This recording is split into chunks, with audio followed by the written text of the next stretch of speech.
carry on. I already had to go in this one. I gotta hide my. Oh, the money makers. Oh, that too. I was gonna say my big puss. The fucking Georgette chat opened up again. Like, what do you want from me? What's from March? You still have you know. seen this? Yes, about 30 times. Every fucking time I open Have you the seen this goddamn one yet? computer.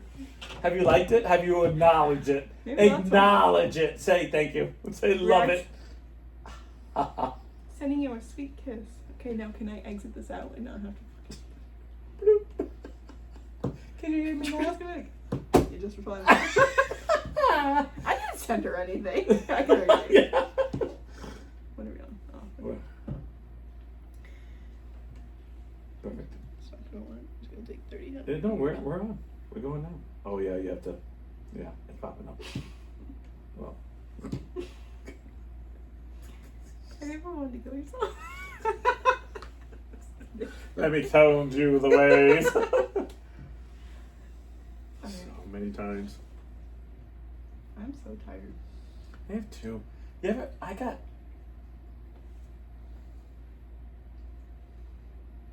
Okay, been, cool. Yeah. I have been too tired.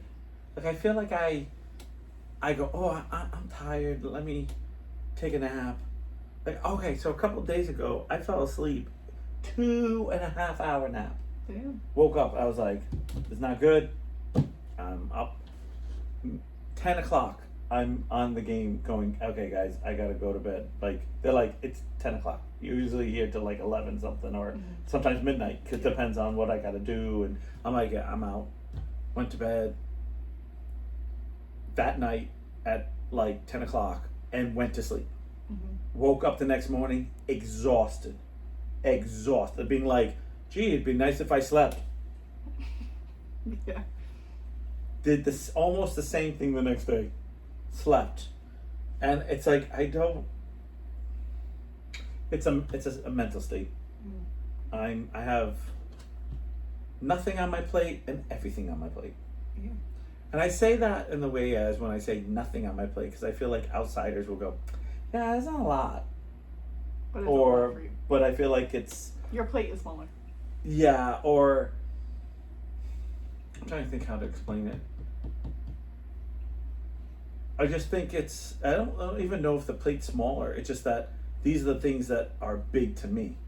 So like, I always think it's, I remember being younger and I know kids, young adults, because we were all young adults, that would be like, I have electricity bill, I have this bill, and I used to go over to my friend's house. I used to love it. I won't call him out. He's a good guy though. And him and his girlfriend would sit there and they would go, all right, I'm going to send the gas bill to the electricity bill. And you go, what? And they would go, and they would see it was a mess up and they would send it back because it would be snail mail. And then give you more time to pay what you need to pay. And that they would buy each other time. Like, so the electricity bill would be shut off on a Tuesday. They would send the gas bill to the electricity bill and they go, oh, you messed up. It happens all the time. We'll send it back. We'll give you a couple more days because you clearly were going to send the right check. Yeah. And they would do it for the other thing. And they would do that. Well, it was like every 2 months or when certain months got really tight and they wanted to try to use money for different things. Yeah. It's basically, the best way I could put it is like they almost get an extra week of a paycheck to be like, so instead of using this paycheck to pay for all the bills, like, or what they would do, let's use this for this and then we'll take the next paycheck and then pay everything. It would just buy them a little more time. And then, so I would always go, I could never do that. Like I could never do that. I'd be like, I'd be too. You're stressing me out. I'm too stressed. Like I'd be like, what happens if they turned off the electricity? What happens if they're like, yeah, fine, they turn off the electricity, then they'll just turn it back. Like it was nonchalant for them. And for me, I'd be like, when it's my house, I'm like, okay, I got this bill by this day, I got this bill by this day, I got this. Hell, I mean, I remember being on the phone. I'm talking about years ago. Obviously, everything's on computer. Everything's much different. But I remember years ago being on the phone. I'm like, DirecTV, you're charging me this. This is a bit like arguing with people or the phone. I'm like, hey, I haven't had service for like you're not charging me. I don't give a flying. Like I don't care what I have to do. I remember the big thing was like, and if I leave your service, years ago they'd be like, oh no, let's not leave.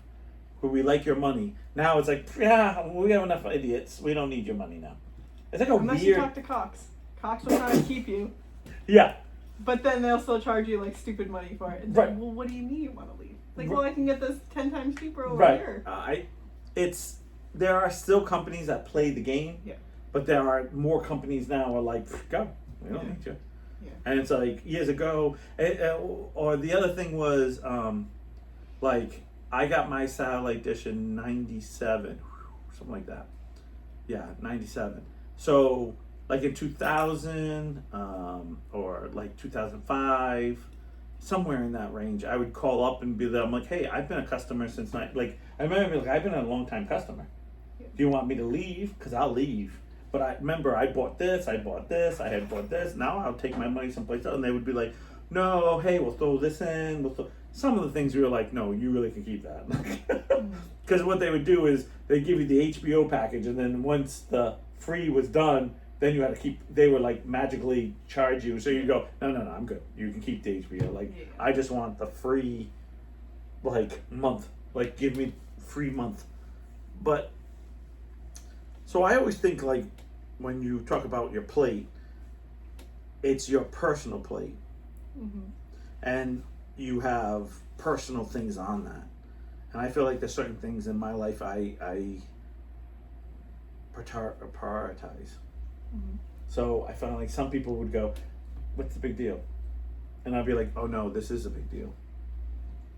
Like just, like I need this done by this time. Well, yeah, I would agree with that. Right. And then, but I always look at outside and go, so it lasts another month. What's the big deal? Like, I've learned that because I would always go to somebody and be like, I have all these problems. And they would look at me and they would go, okay, 3 of them are legit problems. And I would never get that. I'd be like, how do they not care about that?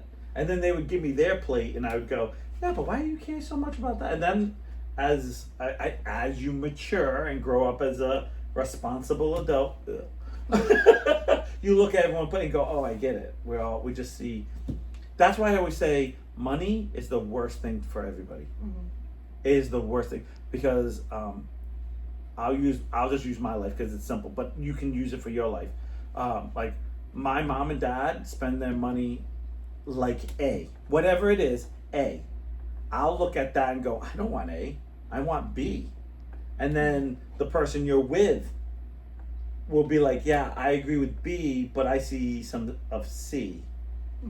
And then you got to learn how to kind of do okay, if you like C and we're going to spend money half on B and half on D, then maybe what am I looking at? Then all of a sudden it opens the door. Well, maybe I want What's the next letter? It would be D. You already said D. I did A, B, C. And then you said C, B and C together would be D. So now we're on letter. I did? God, it would be E. E. We'll throw the K in there. E through K. That's my pile.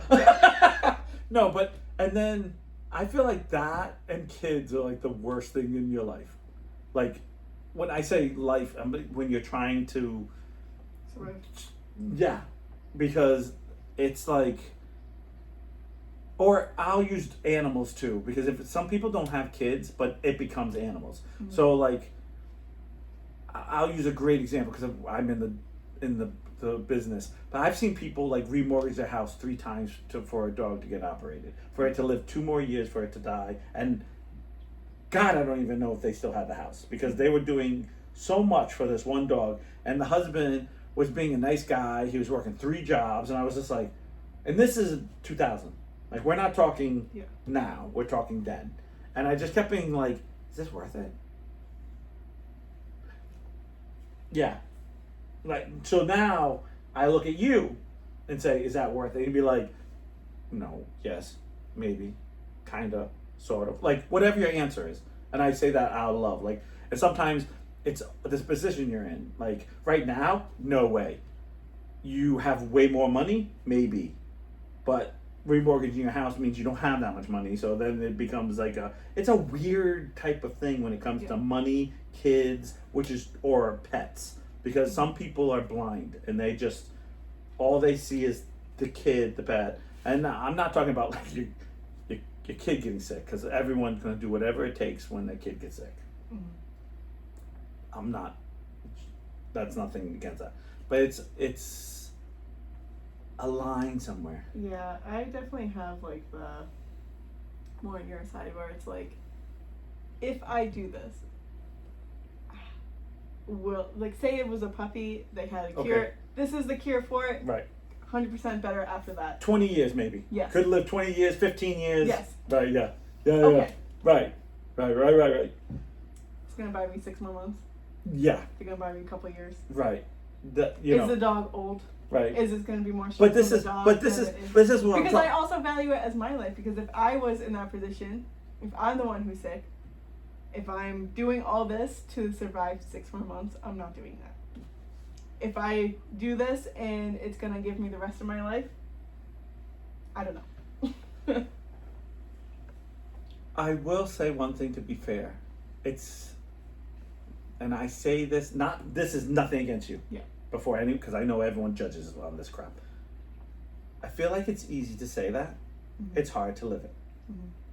I'm going to tell you right now, I agree with you, and I have this thing where I'm going to live it. Mm-hmm. No matter what it is, I refuse to be a hypocrite. Like, it will be that way. I will die when it's my time to die, and I'm not going to try to prolong it. If they say to me, hey, you get an operation, blah, blah, blah, you're fine. Okay, all right. I come out of operation, oh, it didn't work. Well, that was it. I'm not going through radiation. Like, hey, we gave it a gun go. But if you told me the operation, I had to remortgage my parents had to remortgage their house, I had to remortgage my house, I'd be like, fuck the operation. Like, at the end of the day, this is what I have. Mm-hmm. Am I going to blow it all for 6 more months? Where I could leave my stuff to you, Shannon, my stuff goes on. It's like being that toy collector or that collector. I'll use your wife and I, for example. Your wife and I love to collect things. Mm-hmm. I collect action figures and she collects Pokemon cards or Pokemon things. Because she has a nice mixture of, it always feels more Pokemon when I'm around her of stuff. Fine. I collect action figures, no judgment. But she might walk in, and I will say this, nothing against Kelsey, I love her. But when you walk through that front door and I go, you paid that much money for a fucking card? And she looks at you and look at me and go, you spend that much money for a piece of plastic? 6-inch plastic? Well, it comes with heads, it comes with our hands. Still a piece of plastic. It's still a card. Like, it's the eye of the beholder when it comes to money with those things. That's what I always feel is the bad part, is that we all sit back and we all judge. I don't care who you are. You judge. Because there's a moment in your head where you said, if I had that much money, I wouldn't have done that. You might not hate them because they do it, but you go, you spent $10,000 on a cruise? Why would you go on that cruise for that much money? Now, that person might tell you all the great things, and you'd be like, well, no, I'm not saying it's not worth it, but I wouldn't spend money on a cruise. Like, I'm just using that for example. Yeah, but for that person, that's everything. Like, that cruise is like, they've been on that wish list forever. Mm-hmm. So you don't judge that way. You go, no, I understand. No, that's cool. It's your money. But then you go, it's your money. You can do what you want. And you're like, yeah. That was such a waste of money. Like, yeah. I feel that is the hardest thing that I find in my life is money and the kids, because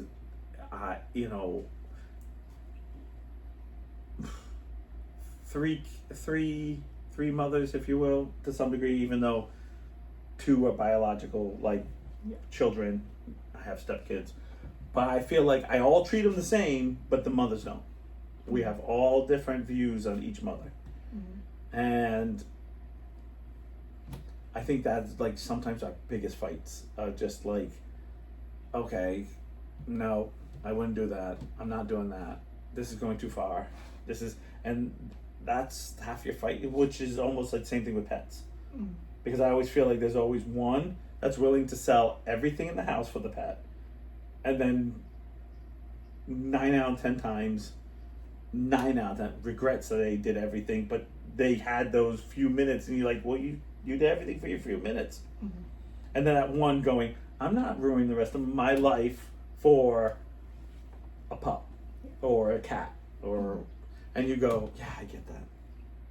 It's sad. And and before everyone talks, I've lost horses, I've lost dogs, I've lost cats in my life. When we almost lost Jasmine beginning of the year, I didn't want to take her in because I thought that they were going to tell me she has cancer, she has kidney failure, she has all these Right. normal things that a cat has. Right.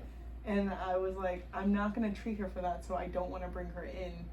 That's totally you know fair. what I mean? Like, she's old. Like, she's... Right. And just to do, like, that's how much money? Do you feel, I don't want to cut you off, but do you feel pressure from that? Pressure. As in, Society pressure. Like, I don't want to bring her in because when I say no to the treatment, I'm going to be judged. Do you understand what I mean by that?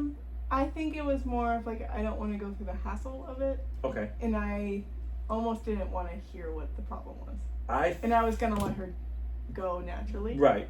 Which is not a bad thing. Yeah. That's not a bad thing. Yeah. So, I was always brought up, and of course, we're light years apart from each other in ages. You know, you go to the vet, or the vet comes, because don't forget I had horses too.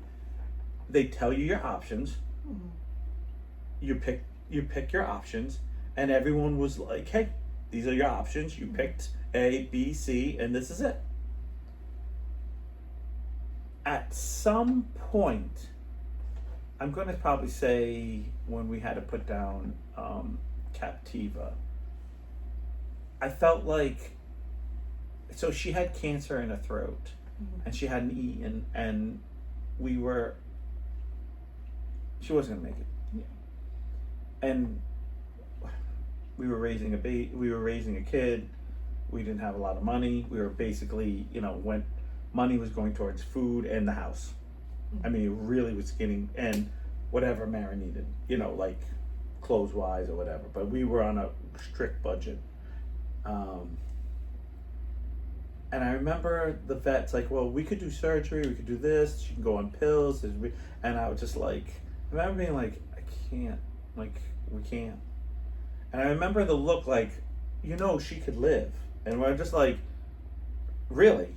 Like, after you chopping her throat up, then go through medication, and you're saying it's not 100%, but you're saying she could live. Like, you're throwing, she has a chance, but yet, it's not a big chance. Because she was old too.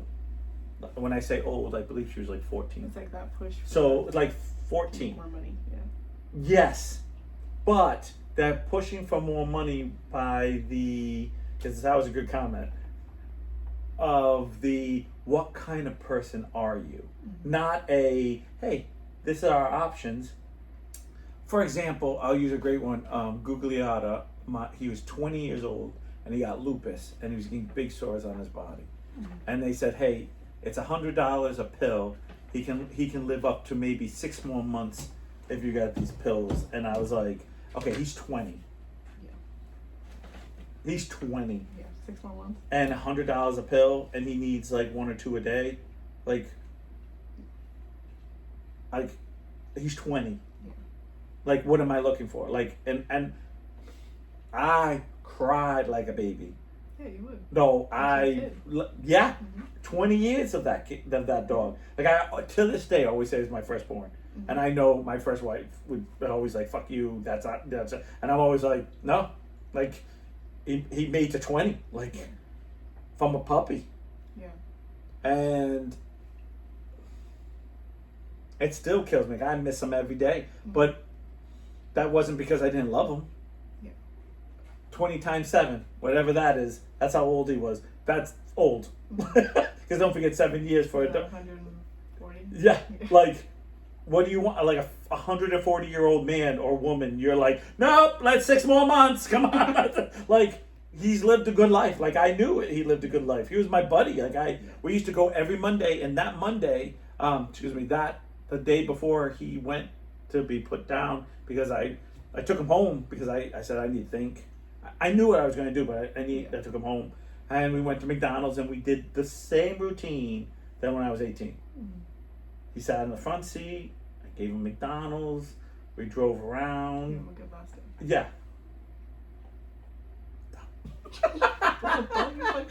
I'm about Don't to look start at my me. period. I'm getting it now. No, listen. I fucking listened to a song on the way to work the other day, and I'm singing my heart out to the song, and I'm like, why am I feeling about to cry? No, stop. I'm like, why do I feel like I'm about to cry? And then I looked on my app to see when my period is. 2 days. I was like, yep, checks out. What song is it? I need to know what song. Yours by Post Malone. Oh man. Mind you, it was the first dance for Sammy and Dad and for Sam. Oh my God. So like, there's a little bit of a, but it was just like I'm super, like singing these words. I'm just like, all right, calm down. I've only admitted this to one other person. I just admit it. I am 50 years old, and I just so I'm going to admit something to you. So when I rode, I used to have the attitude of they are my friend, and we are a teammate. And when it was time, the horse and the pony would have to go, because I knew I couldn't have the same. Because you grow up, like you need to mature, go to the next level, whatever words you want to put. So I used to have this rule that I wouldn't get super attached. I say that too. No. And then here I am.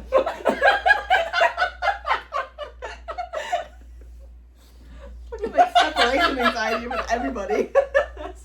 So I used to have this attitude that I wouldn't get. I got attached, and they were my friend, and I'm telling you, it would hurt, but I just wouldn't be like. And I please, I have so many girl friends that rode that was like, oh my God, it was like everything. And to this day, I have friends that are like their horse dies, and it's like their best friend just passed away, and I understand. So I was always really strong about it, but so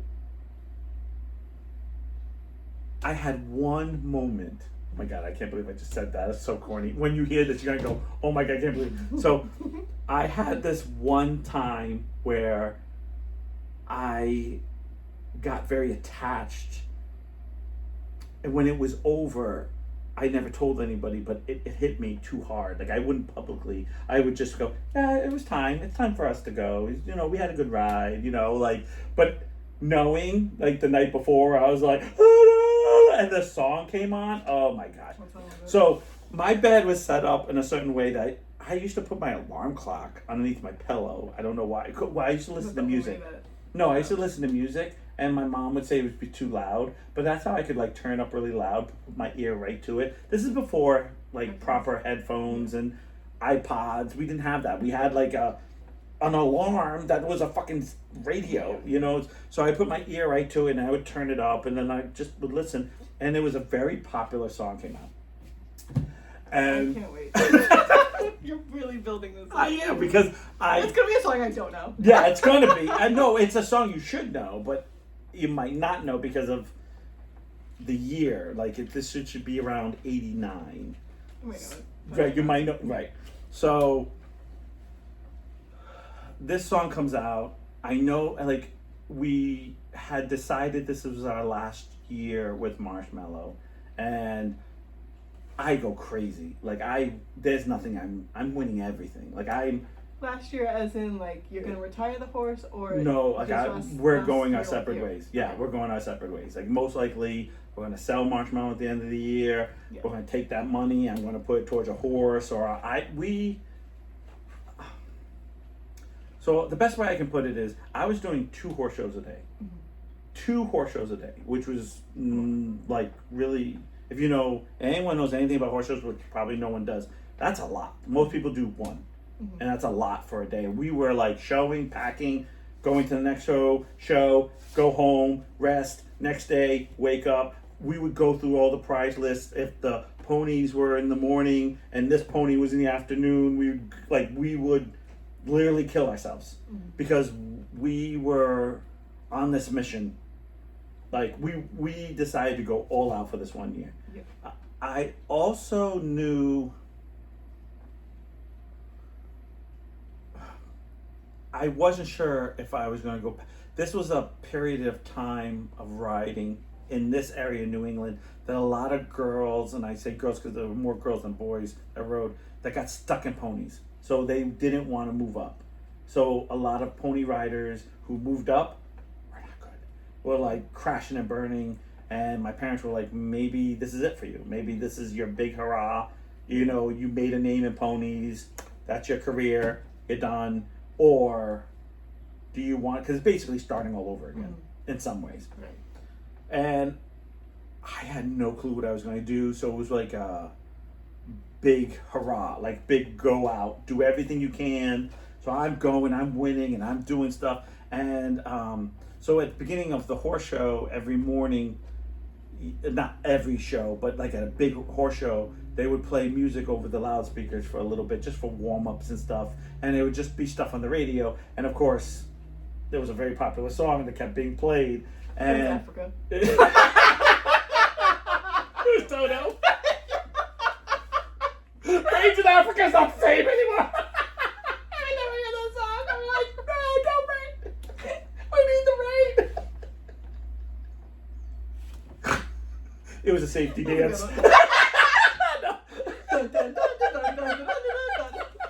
So, You're posting to it. so cute. Dance if you want to. Had a little midget running next to me. Marshmallow's like- Had a little midget in the video comes running next to us. We're like, yes. Where'd you get that? Keep going. And so they kept playing the song. And it was like one of these really songs. Yeah. And I didn't really think much of it. But it was the end of the year. I am at the New England Finals to watch. I am not a rider there. Okay? Because that was my big thing. I wanted to go watch all the big kids ride all the time because that's what I wanted to do. Like, I never wanted to be a pony. I was because I had to be. Like, that was the steps I had to take. But to be honest with you, I couldn't wait to be a junior. That's what I wanted. So, we were told, I sold my pony to Peter Jennings of ABC News at the time.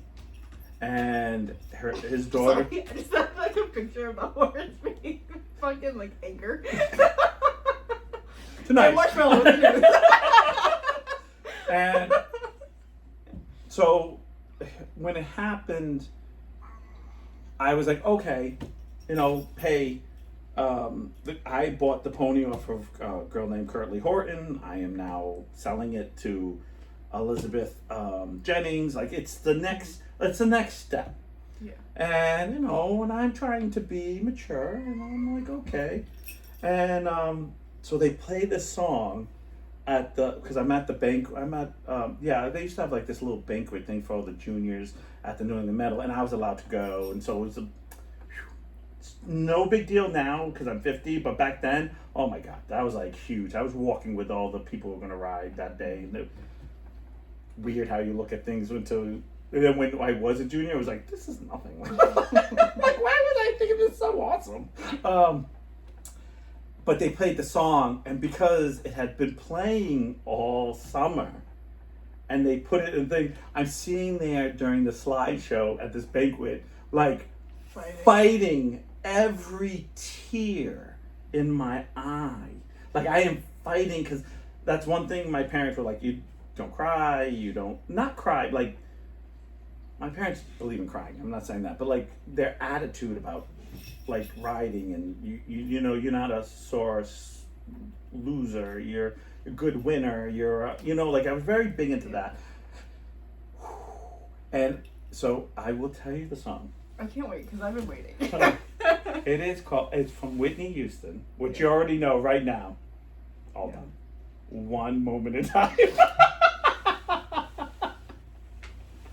Which I told you was going to be so lame that I said that earlier. And let's go with Africa.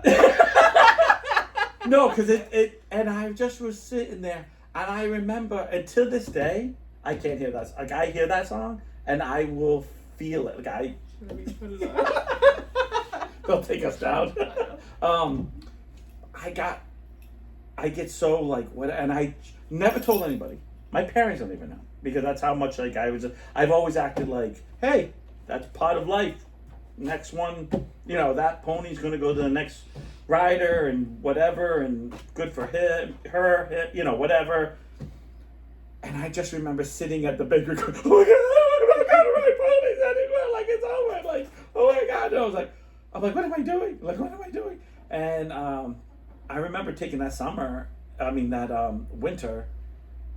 I didn't have a lot of winter time because I had to choose, but I was really lost what I was going to do, because I basically was going to crash, and like whatever I was going beyond was all going to be new part for me, and I wasn't going to be smooth for me. Mm-hmm. And it was that or just stop. Mm-hmm. And I think it's the first time ever in my life my dad who, so I want to give him credit, but unfortunately in the beginning hated horses, didn't want me to ride. It was a girl sport, not a boy sport. You know, my dad wanted me to play football, baseball, basketball, anything but riding around on a pony with a bunch of girls. How did you get into it again? So my parents got trail horses. So okay, well let's go back. I'll go back a little bit. Yeah. My parents did the whole blanket of stuff for me. So I got a trumpet, passed out every time I hit a high note. I tried to play golf. My hand-eye coordination, because my spinal meningitis was horrible. So it was like I couldn't hit the ball like very good. Of course, my hand-eye, so football, basketball, all those things. When my dad would throw a football and it hit me in the face, and then I'd go like that. Couldn't ride a bike. Like, my parents gave me everything to try to get me into something, and I couldn't do it. It just wasn't there. Just couldn't do it. And then my parents decided to buy trail horses. And I don't remember where it came from. Like, it just was like, one day it was like, oh, we bought a horse. I'm like, oh, okay, we're doing this. Like, it was like, oh, we're doing this, you know, like, and I was like, oh, I want, well, my parents are riding. Why shouldn't I try to ride? And they were like, okay. How come your dad was allowed to ride, but you weren't? A trail ride. So it was like a casual cowboy, sit in the seat, go down to the beach, canter, get off. Like I'm asking to do what I did. Show people yeah, like I'm making it a sport, not a casual thing. My mom and my dad, I remember horrible fights because my dad didn't want it, and my mom was like,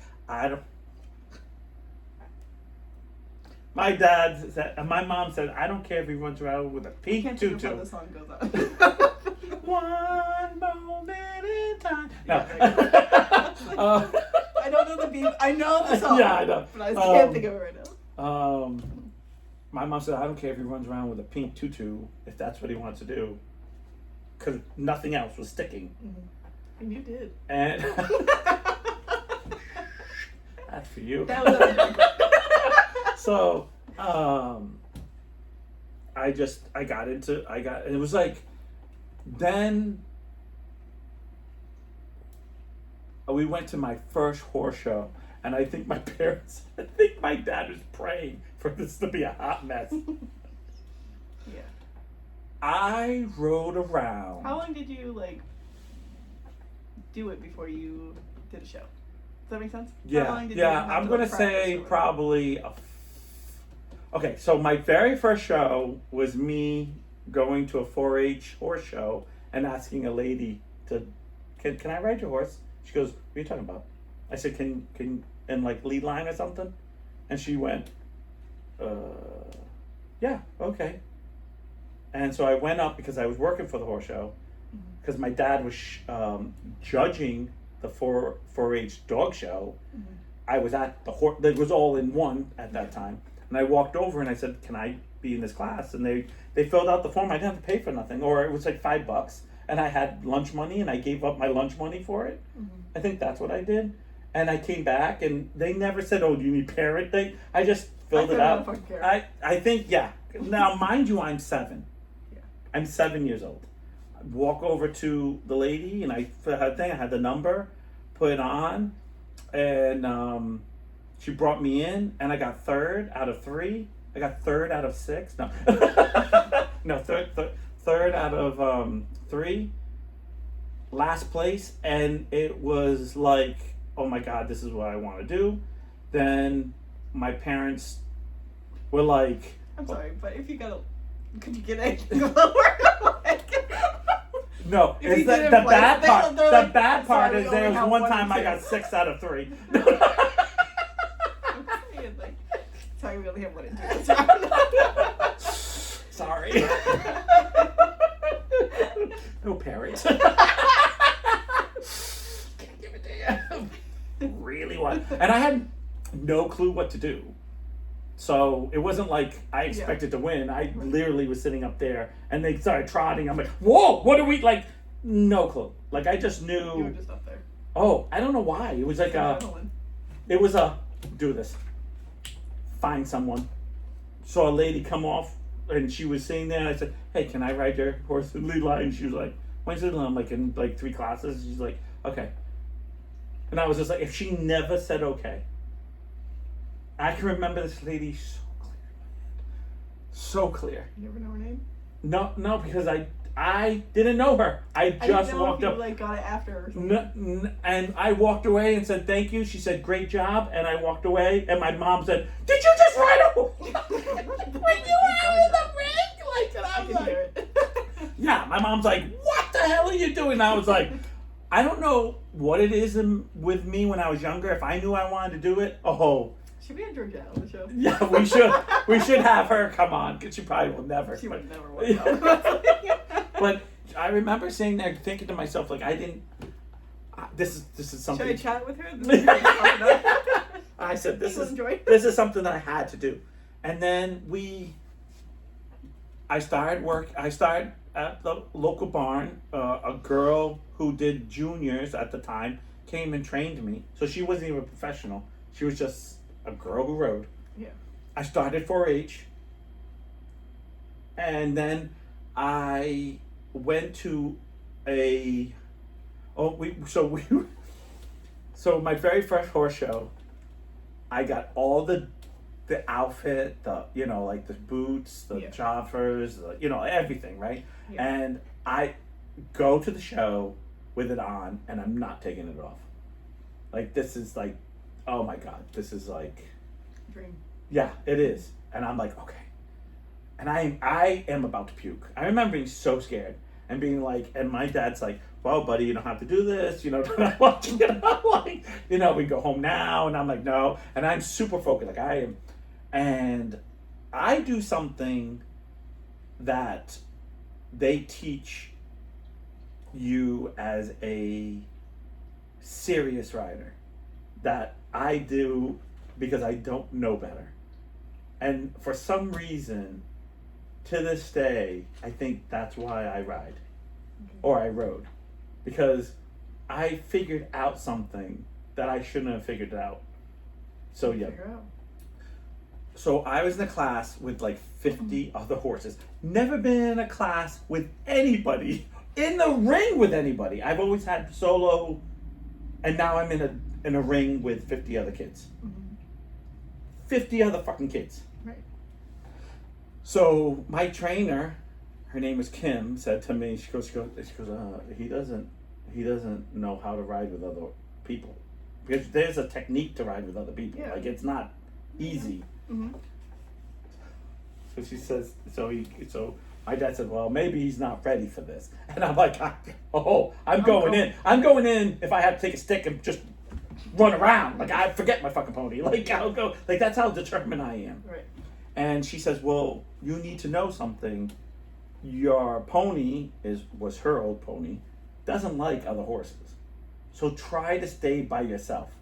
And I go, there's 50 kids in one ring. By the record, this isn't the biggest ring in the whole world. Mm-hmm. And she goes, well, just try to stay by yourself. So, what do? Don't do that.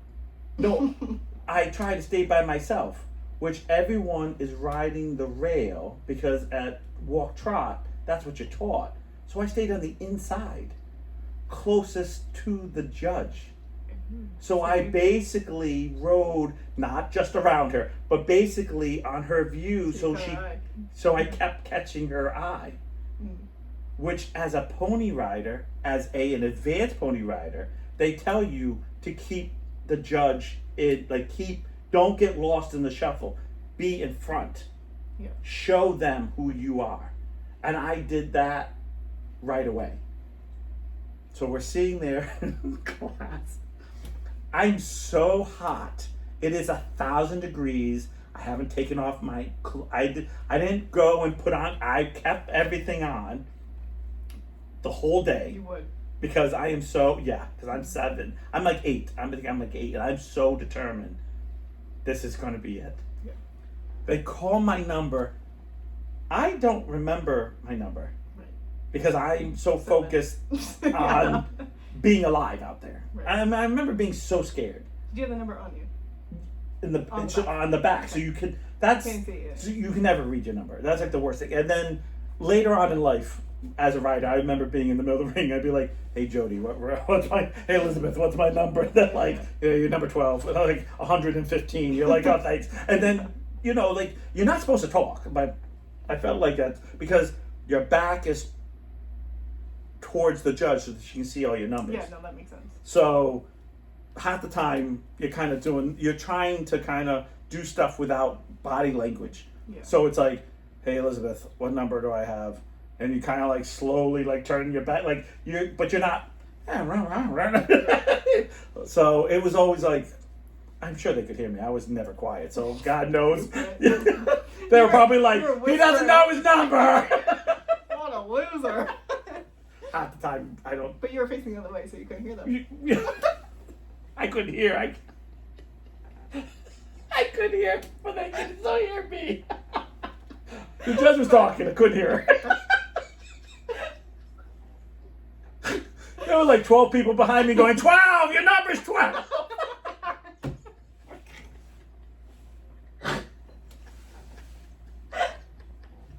Your mom's like, 12! 1, 2, 1, 2! 121! Like, you hear something?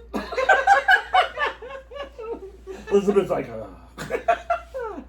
So I'm standing there. They call my number, but they call my number, but they never say my name. Which at horse shows they'll say, like for example, they'll say 12, Touch and Go, written by Niles Perry or Niles J. Perry, and then you'd walk up and you go, okay. They're like, well, if you know they say their name, why don't you come up? Because sometimes they don't. So most of the time you would kind of need to know your number. And sometimes there would be a test and they would just call out your number. And if you don't know your number in a test, because they don't say your name, they'll just say 12, 21, 15, come in. And you're like, what? So. It's like a fortune cookie. It is. It's kind of like that. You're like, and that's the worst stress because then you're like, oh. Yes, I'm in the top 4. Oh, fuck, I don't know what we're going to do now. Like, because then it becomes even more because anything can happen from there. Now you're off script. Like, then the judge starts throwing you shit. And then it's like, God help me. The worst is when they start telling you, like, I want you to jump one. You're like, okay, well, slow down here. Like, just for the record, and then I literally, because I didn't remember all the jumps that way, it would be like outside line, diagonal. Like, I didn't go 1, 2, and then I would go, okay, jump one. I jumped the green one first, and I'm like, hold on. Yeah. Sometimes it was like that because they would throw out tests like that. But as you got older, it was a little more easier than when you're 7. Yeah. So I'm sitting there and I'm saying that I'm not. And like more, like not your first one. So you know what you're doing a little bit. So I'm sitting there and I'm not moving, and everyone's clapping, and I'm just like. And then the girl comes over and she goes, I think that's you. And then she looked up back and she goes, it is. And she just gives me the ribbon. She doesn't give me the trophy. But she gives me the ribbon. And I am, like, about to cry. Like, I am, like, my dad just like, what the fuck? like, are you fucking kidding me? Damn it. Like, yeah, I think my dad was just like, no fucking way this kid just won. Like, out of 50 kids? Yeah. Like, this kid... We're backyard riders. What's happening here? Came out, and then I remember they took the pony, and everyone was super excited. I'm young, so everything's just happening. Oh God, Yeah. Everything's happening way too fast. Yeah. And I'm not Overwhelmed. No, I'm now not doing good, because now I'm extremely hot because it was a 50 kid thing and walk trot. They made us walk trot, reverse. Walk, trot, not like a walk, trot, and then you're done. Because there were so many kids, they really made us ride, which was fine. But I'm hot, and it's like 100 and something, and So you're gonna pass out. I do. I have heat stroke, and I pass out. Oh my God. And the girl comes over and hands me the trophy As you're out. as I'm falling, like as I'm Oh, done. geez, yeah. And they actually have to strip me down to my tighty whities and a t-shirt and put me in a bathtub that they used as a horse trough because they filled up with cold water and they just threw me in because I am not doing good. And this is where the day was like, hey, fix it before you call. Yeah. So I'm now cooled down. I'm kind of soaking wet. I am on cloud 9. I remember coming home and be like, this is it. So I tell my parents I want more. Like, I want bigger. Like, this isn't... So I go to a few more shows for Rosenacres and all these other places, all Rhode Island shows, and I'm like, I want more. And they're like, what are you talking about? So we go to Sandy Point, and at Sandy Point, I get a trainer who's like, hey, we're looking for people who want to work at a really big horse show. And I was like, put my name down. I was like, I'll do whatever you want to.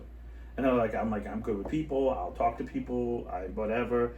And she's like, I got one special job if you really want it, but it's legit. Like this is it. And I said, okay, this is it. I want it. But I became a gopher for the International Jumping Derby, and for the next 4 years, I worked at one of the biggest shows in the country, as a gopher in different places. Like. 1 year was for the executive tables. 1 year was the tower. I got to hit the buzzer when the jump off started. Nice.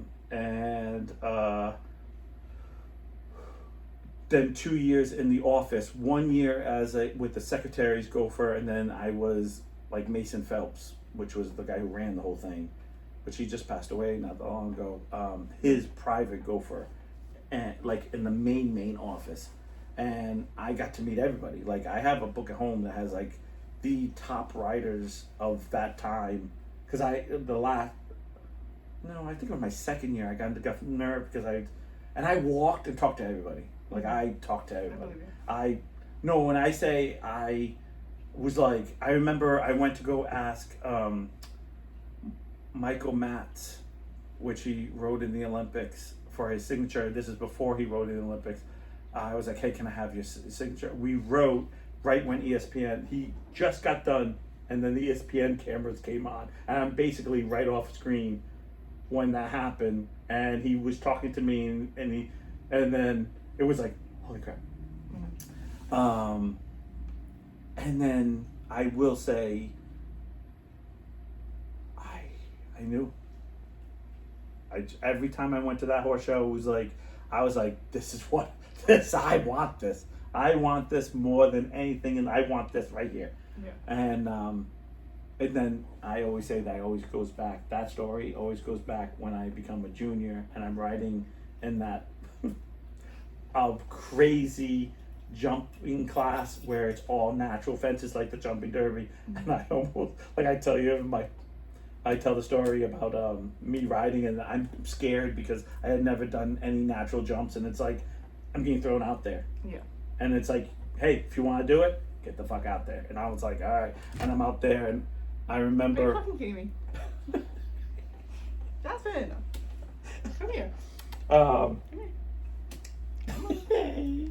my trainer. So Your sign right so now. this is literally a like 30 jump first round. Like it is forever. It's like the biggest thing, and I have to jump on a table, jump off the table, and you're like, oh, that's a. But if you don't know what you're like, it's all about feeling. Like Yeah. I've never jumped on a table and jump off a table. Like it's always just jumps. And then I jumped down a derby, grog, and then I had to go up a derby hill, and that's when I get the story. I think I've told the story where, oh, you just trot down it. But I remember being so like, this is my chance. I can't blow it. And that's why I always tell a story like as I have my ball in my mouth, my helmet smashed in my face, I'm kicking because it was like my moment. But I always go back to that derby day of like, I knew I wanted to do that. So it was when it was my chance, I had to do it. Yeah. It's weird. That's weird. That was determination. It is, yeah. That's one thing I gotta tell you. It was like, I think that's what I miss from my kids. Determination. That this is what I really want to do. No one's gonna stop me. And I feel like all my kids have somebody or something that stopped them from what they say they want to do, and it's like I can't handle it. And I know everyone's gonna judge like I'm a bad dad or whatever, and okay, fair enough, whatever. I think that's what I want. I want them all to have that drive of that. This is, I don't care what it is. I don't care if it's I want to be the best pizza maker. Like they don't have that. Like they don't. My dad. So wait, I forgot to say. So my dad hated riding.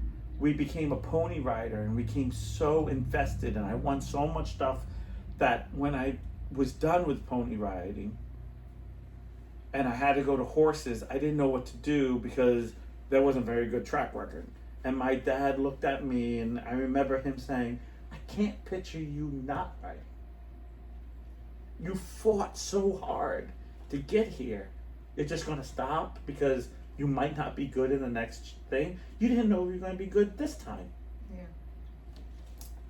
It was a weird moment in the way as your biggest person that did everything in his power. And my mom, I swear to God, would have divorced my dad if I didn't ride. Like, I mean, that's how, and I say fights. Yeah.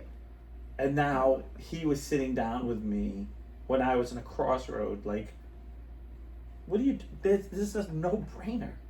You're going to do this.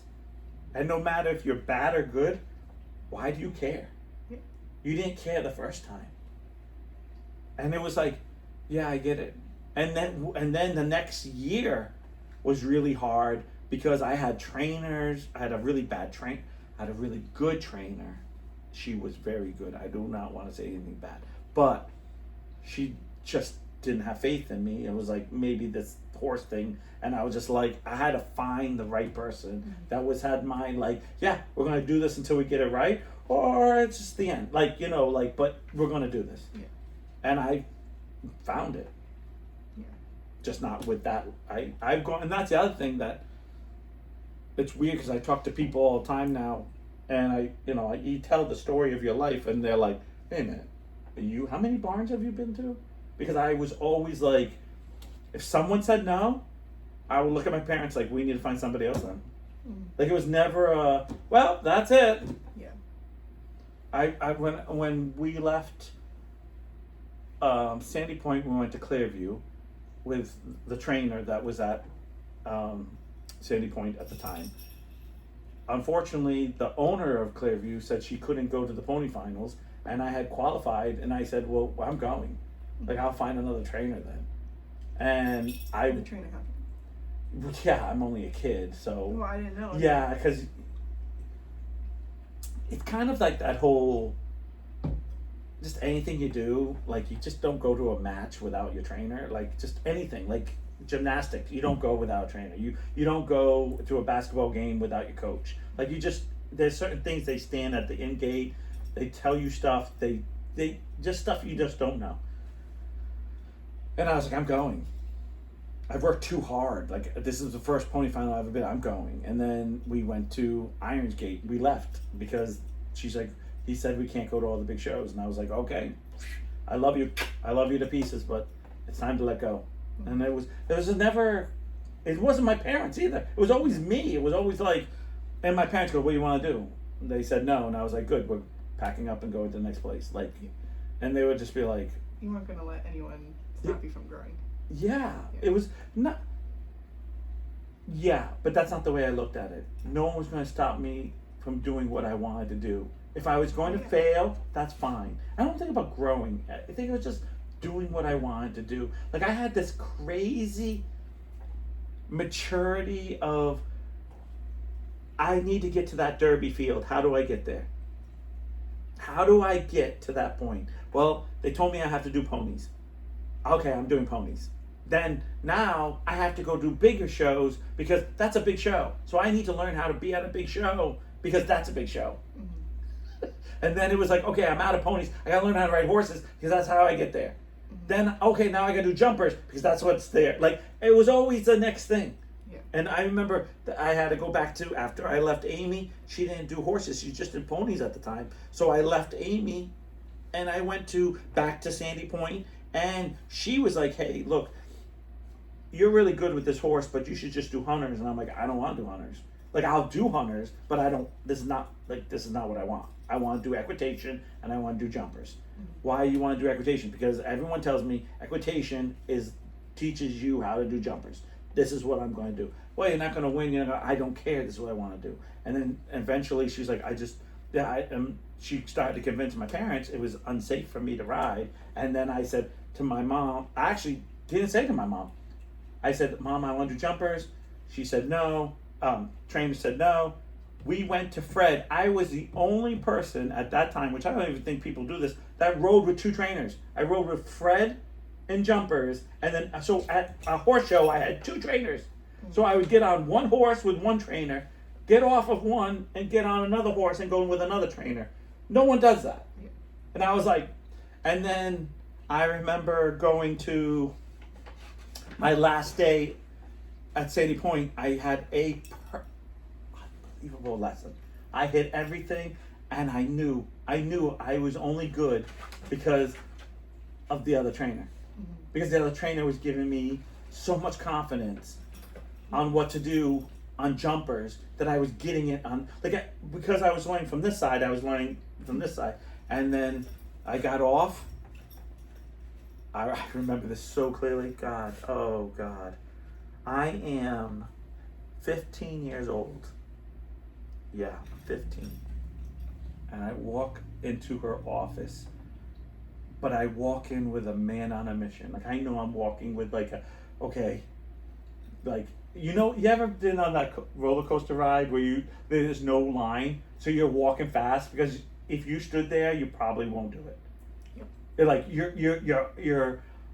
your braveness is only going to last for so long, so you're marching blindly. You're just like, let's get to the front, because as soon as I'm in, okay, nothing I can, You're almost tricking yourself, because you know if someone stops you, you know what I'm talking about? Yeah. Whatever it is in life. I'm walking. I remember walking with that stride, like, this is it. Don't do it. We're doing this. Don't do it. I'm fighting with myself. Don't do this. I'm like, yeah, I'm doing this. Like, let's talk to Mom. Let's talk to your dad. Let's not walk right into her office. And at this time, we had a group of kids that knew something was up, because they literally, you could just hear, you could just hear them all behind me. not right behind where they could all just hear. And then I shut the door, and you could hear right outside the door, like you could hear, what is he doing? What is he doing? And I remember going in there and said, and I didn't even tell my parents. I said, I'm leaving. And she's like, what? I'm like, I'm going to Fred's. You have no faith in me. You told me I'll never win a medal with this horse. That's fine, but she's like, you just had the best lesson. I was like, I had the best lesson because I'm doing something with another. I'm riding with 2 trainers. Mm-hmm. No one does this because you only want me to do hunters. He says I can do jumpers and equitation and has no desire to put me in hunters. Mm-hmm. He says I can learn everything I need to learn and not be in hunters. He's like, yeah. She goes, well, I don't think it's safe for you. And I think this horse that you picked was the wrong horse. And I said, well, he doesn't. Mm-hmm. I'm 15, telling a grown adult, which, by the way, as much as I love this lady, and she's passed on and I love her, she was a very stern, strong woman. Mm-hmm. Strong. Like, me going in there, I feel the anxiety going, that nerves, now I'm 50 years old, of that, how scared I was of, like, telling her no. Yeah. And she goes, yeah, well, if you leave, you'll never do anything. And I said, that's fine. And I remember opening the door. Like every kid, no, because there was no place to go except like the soda machine. Like, we're all in line for the soda machine. We're like, and I looked at Elizabeth and Erica, because those were the main girl, like 2 of the main girls I was friends with, and at the barn. And I said, I'm out. Mm-hmm. I shut the door. I went home and I said, I need to talk to you guys, my parents, when they got home. Yeah. I think my mom picked me up from the barn, and I was like, I need to talk to you. I know we have to have a family meeting. That was the big thing. We have to have a family meeting. And my mom said, Jesus Christ, you just said you left. Where are we gonna go? I'm like, we're taking everything to Fred's. I'm going to Fred's. Going to Fred's. Simple as it is. I'm gonna. And she goes, you didn't even ask if Fred will take you. And I'm like, Fred's taking me. I'm like, yeah. It was like jumping off the bridge. Like, you don't think, you just do. And Fred was like more than happy to take me, and he took you. Yeah. Oh, I took some Fred. I think that's the big thing. Fred passed too, right? Yeah. And they were married, or not married? What's up? The 2 trainers that you had. Oh, Holly. They were married, but they were together. Yeah, and I had to deal with that. Poor Fred and Holly. It was such a bad situation, and now she's a cat. She's a cat. Maybe that's why she likes you. Oh no, I think, but I remember my dad telling me that speech, and I just remember thinking to myself, you're sitting here telling me? And he just like, it's like a Hallmark movie. It was one of those, you've moved the earth, why are you stopping? Mm-hmm. Like, you're so determined. But I was so burnt out. Yeah. I was so burnt out after that pony, and then him leaving, and then the thought of like, okay, I was touching the sun, now I'm going to be like drowning in mud. Mm-hmm. That's how I looked at it. Yeah. And I was like, fine. Okay. And you said that you said something about being a bad dad, about not wanting, like, your kids not wanting to like reach for something. I don't think that makes you a bad dad, because I think every parent wants their kids to succeed in whatever they want and not be dragged down by anyone. Yeah, I think the hard part for me is I'm me. I think that's the hard thing. I'm me. Mm-hmm. I have such a strong drive for things that when I see my 4 don't have that drive, it turns me off to a point where I don't know what to do. Mm-hmm. Jasmine, chill. No. Like I don't know what to do. Like I almost shut down. Yep. Because I don't know how to. Like, I tried to flame the flame, like try to get it going, and then it was just like. Then they don't want it that bad. Yeah, and then you go, okay, and then I watch them, like, one is determined, says all the right things, but I don't feel it's going to happen. And then I think the letdown is going to be, okay, I was 7. When I found what I wanted, nothing stopped me. Nothing stopped me. By the way, at one point, my dad wouldn't give me a ride to the barn. He was making things hard, so I rode my bike. I rode my bike to the barn, to Sandy Point. I rode my bike because I wanted to be at the barn. Not because no one made me. I was like, I'm going to be at the barn. And then I would ride sometimes my parents would come pick me up, and my mom would be like, you go pick them up, like whatever. But I would ride, like, how about this? My parents said, how bad do you want it? If you show us how bad you want it, you can have it. So I did everything in my power. Nothing stopped me. Sometimes I watch my kids want it, but never want it bad enough, and then say, I don't got, like almost feel like I failed. But you're not even, it's like, for me, it's like you're not even trying. You're letting other people dominating you. Like, what are you doing? Like, instead of doing whatever it is. Let's say it's hair. Let's just say, like, you are my daughter, right? And you say, I want to be the best hair. Like, I want to do this, right? Okay, then you should be doing it. Like, okay, all right. I go to college. Okay, good. Did you study? Yeah. Do you still study? No. Why? Well, because I know everything. You know everything? Are you fucking kidding me? You're gonna tell me you know everything? Like, are you on the top of the mountain? Are you the one who's discovering everything? And, like, that's my look. That's my look at it. Like, and I will say this for you, and I am very proud of this. I felt like when someone tried to, no, I don't Put want me in to a box? yes, put you in a box where you weren't growing, or my parents put me on their shoulder to touch the sky. I always feel like it's my job to put them on my shoulders so they can touch the sky, and yet they don't want it. And that's okay. That's okay. That's okay. But I always looked at it as my parents did that because I was climbing for the sky before they even tried to help me. I was going for it. Like, I don't know how the hell I was going to do it, but my goal was I was going to do it.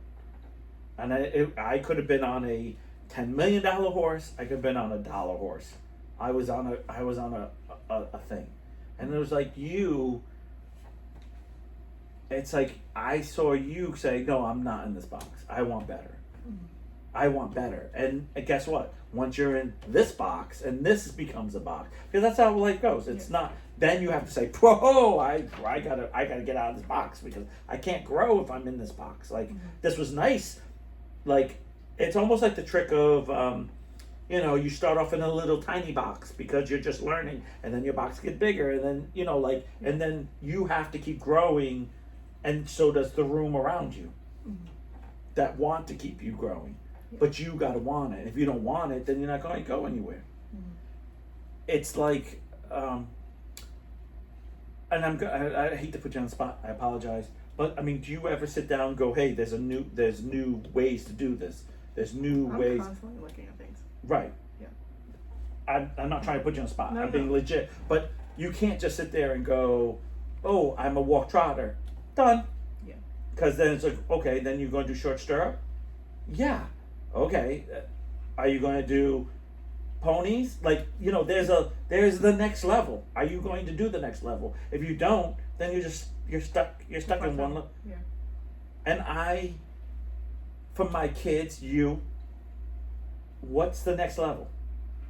I do this with Shannon. I said, why aren't you demanding more, like wanting more, do more? Like I always just think A is not enough.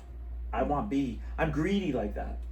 Or I always hate when you complain about A, but you're not going to B. Like you're complaining about it because you're too good. Like you're go on, move on.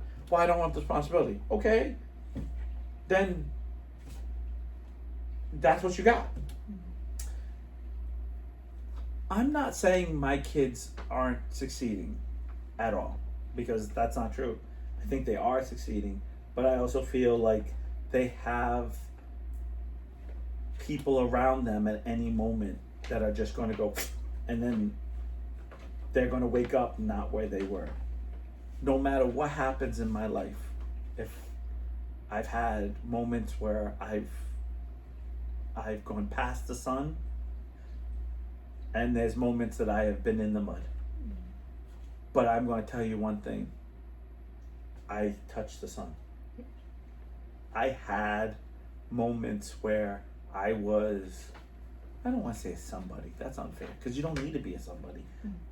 I succeeded what I wanted to do. And I think that's the biggest thing in life you could do. Yeah, it all went out.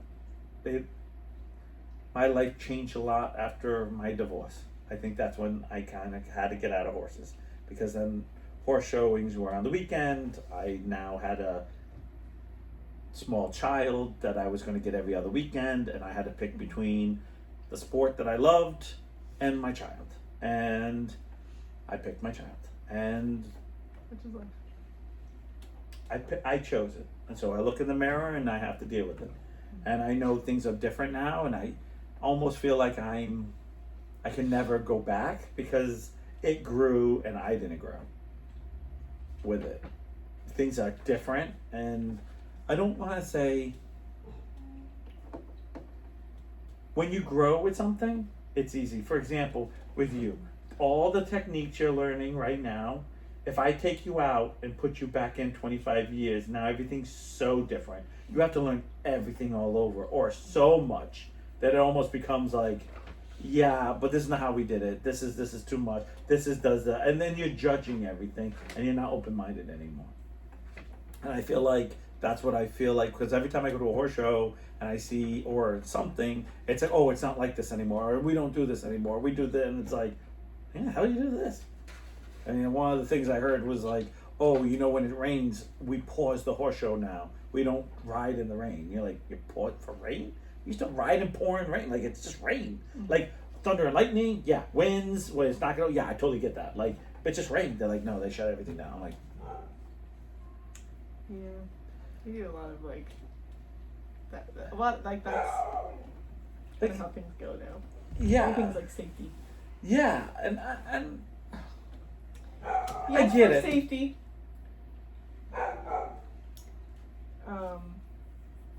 But I feel like we're a little too extreme, because it only takes one person now. So now we're going to go back to what I was saying about unfortunately,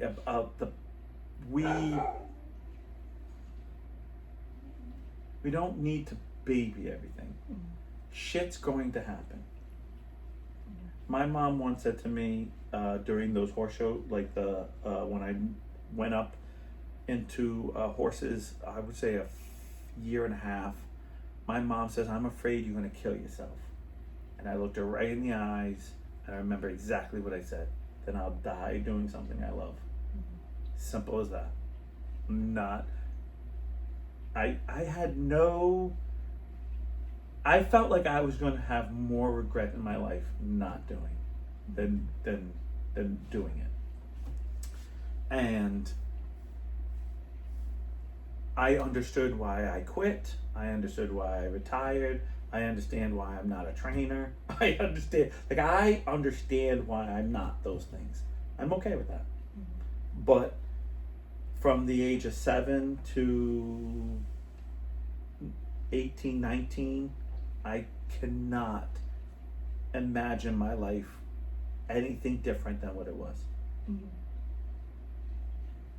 Because if it was different, I don't think I would have been happy. I think that's the different part of it. I had to give up on a lot of stuff. Like, that I remember my dad going, you have to give up, like, these horse shows on the weekends, you can't go out with your friends, can't do it. I'll be like, fine. Like, my friends all understood in the summer, You didn't see me much. You saw me on Mondays maybe, or here and there, and that was it. You know, like, and if you had a problem with it, you're not my friend. Like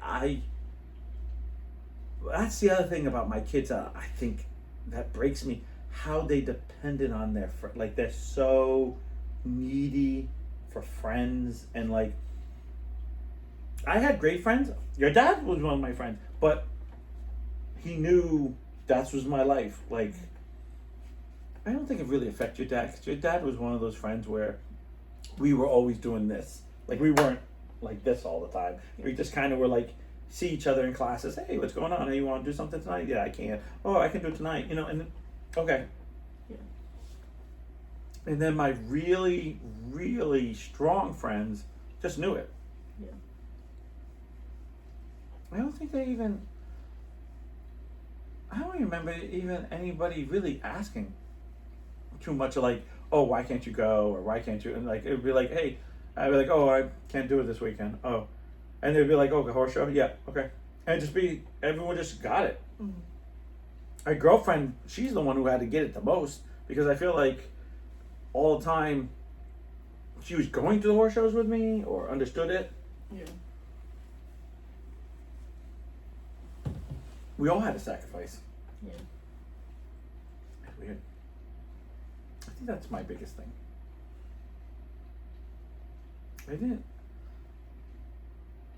I never wanted to be cool. I did. Became cool. Realized there's too many rules being cool. I didn't want to be cool anymore. Mm-hmm. Especially in my day. I remember the first time in 6th grade I became cool. Cool crowd. They're like, oh, you know, you dress a certain way. We did it, blah, blah, blah, blah, blah. And I was like, yeah, this is, well, I've wanted this. They're like, okay, so you can't talk to this guy. You can't hang out with this person. You can't do this. You can't do that. Too many can'ts. And I get like, no, what happens? This is a nice kid. What happens? Like, yeah, you can't talk to that kid. That kid had in the shower. Yeah, okay, so he's greasy, but he's a nice guy. Like, his family can't, you know, whatever. And I just remember it being a big deal over stuff. And then it was just like, or don't talk to this girl. You can only talk to this person. And I just remember like sabotaging myself. I basically sabotaged myself. Got in trouble. Became instantly loser. Like instantly, everyone hated me. And then it just became like. Then I got put into LD, which that's the worst in middle school. And that was perfect for me. I just felt like. You need to be humbled. Yeah. I think it was me trying to be something I wasn't, not liking who I was, and then crashing horribly, and then realizing that, you know, I'm 15, I think I finally figured me out. I just wanted to be me. And I really didn't care until I crashed. And I was so blessed by 6th grade, I figured most of all this out. And by the time I was in 8th grade, and I was like, okay, next year's high school, this is what I'm doing. Like, I didn't know exactly what I was doing, but I was like, I'm going into them like, I don't give a shit about nobody. Like, and I only had one friend at the time that still was only my friend. And then when I hit high school, it was like, boom, and then I didn't care. I did what I wanted to do. I was like, I remember being like, I know I'm not cool. And then I'll talk to people like, oh, you're the coolest kid that I knew. And I was like, what are you talking about? Like, you didn't care about anything. And I was like, yeah, no, I didn't care about nothing. Yeah. Like, I didn't care if I was cool. Yeah. And there was a small group of kids that didn't talk to me. And I just was like, fine. Whatever. Yeah. I feel like that's me, though. Like, I don't care if you don't want to talk to me. Bless you. I was building. I could tell. You tell my eyes. I was like, look at the sky. Look at the sky. Look at the light. Look at Jesus. Oh, I think that's the tough part about my kids, is that that's what I wanted for them, that freedom. My oldest, he was always worried about what he wore, always part of the cool kids, always, I can't wear my hat like this, I have to wear it like this is what makes me, to a point that's like, Dad, I don't want to see you because I want this, and I go okay, and then okay, now we're pushing it. God bless you. I can see it in this eye. This eye over here is like. No, I'm gonna blow my nose. Sorry, this is up. Bye. She has a blow her nose. Look out! She's gonna blow.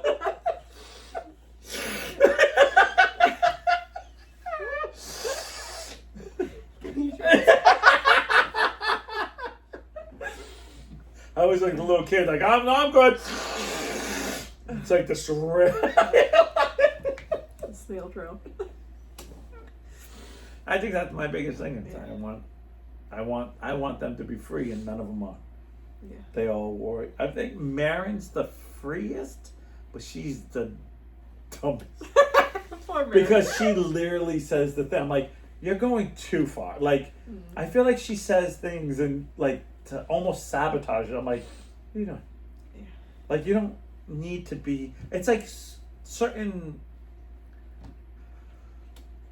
Like, you don't need to repeat everything you hear. Like. Yeah. Yeah, and I just think each one of them are just. I hope they all prove me wrong. Like I said, my oldest seems to know what he wants, but there's someone that's kind of messing up his personal life. Mm-hmm. I don't. Marin has her things, and the other two have like I think. I'm going to say one last thing that I always believe in, which I didn't believe in, and I argued when I was younger, and now I'm older, and I go, fuck, I get it. Love isn't always enough. It is, but it's not. There's always a line where you have to say, okay, to whoever you love, whoever, a family member, wife, girlfriend, husband, boyfriend, okay, love isn't enough. And the problem is I find with these younger kids that they say love is enough and they have to wait till it's complete shit before it breaks down, when you say there are so many flags, like why aren't you jumping on the flags now? Now I know you don't believe in that. Yeah, I know you don't believe love, but there is I know I believe it. There I is don't a mean line. that. Right. There is a line. Because Right. if you're going to be miserable the rest of your life, then you need to do something about it. But everyone's line's different. Yeah. I respect that. But I also feel like there's a point where you, and I'm not saying you, I'm just meaning you as a person, whoever you are, there's a line where you have to say, okay, no, and if you're not working within the team, then you're ruining the team. Mm-hmm. And I think too many people, they fight the wrong fight. I always think high school love is always harder than real love. And I say real love because high school love, you don't have bills, you don't know how they are. You're not liking it. I love you and your wife. Yeah. But can you just say one last thing before we go? Do you feel that Sure. your high school It's crazy. do you, It's 9 o'clock. do you feel that life changed when you were in high school and then you became adults, you two? Because you guys pretty much moved in right after. Do you feel the relationship changed?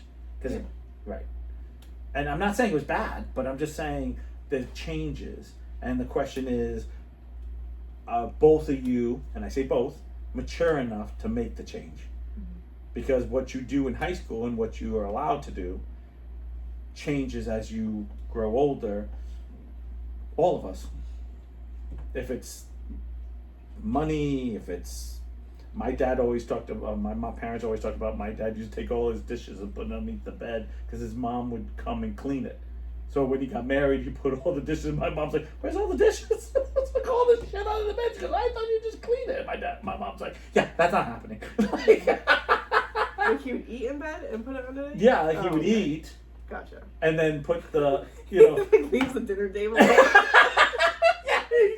He's like, this is where you put it. No, he would eat in bed and then put This just. is the dishwasher. And my mom one day was like, "Where's all the plates? Where's all the blah blah blahs?" And then he was like, "I don't know," because his thought was like, "Hey, it always disappears the next day," and it's like, "Yeah, there's your mother taking it," like that type of maturity sometimes, or the blame game. I mean, that was one of like again, same thing, fighting over money. Yeah. That was always the big thing of Sue and Jay Lee and be like, "Okay, we're spending our money," and be like, "Okay, no." Like, why do we need this? Why do we need the, kitchen done 3 times? Mm-hmm. Yeah. One is enough. Yeah. All right. On that note. On that note, we're out. On that note, I'm gonna go blow my nose out. Bye. Bye. Don't let it fool you. Not her nose. Bye.